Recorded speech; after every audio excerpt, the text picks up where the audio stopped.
Hi everyone, this is Victoria with the Well Alternative Health.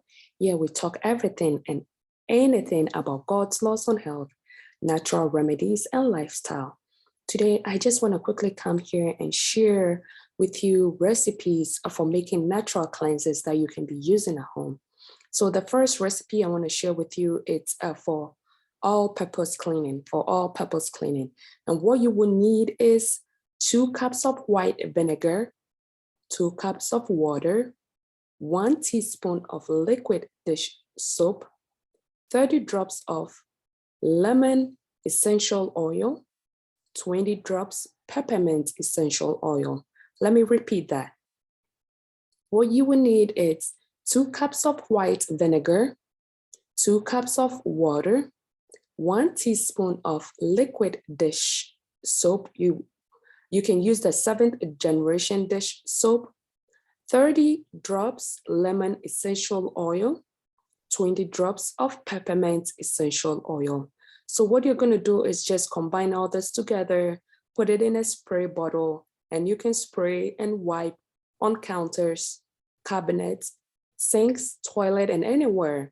It smells really good and it's chemical free and it will refresh your home.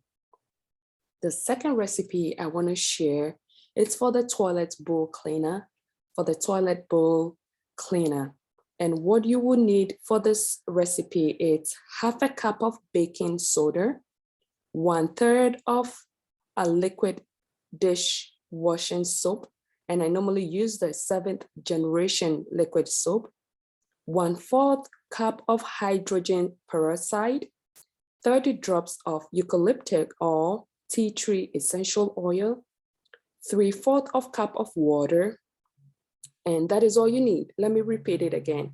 Half cup of baking soda, 1/3 cup of liquid dishwashing soap, 1/4 cup of hydrogen peroxide, 30 drops of eucalyptus or tea tree essential oil, and 3/4 cup of water.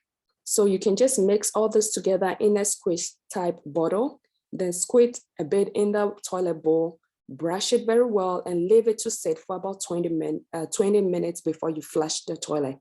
It works really, really good. I hope this was helpful, and I will be looking forward to see you in the next episode. God bless.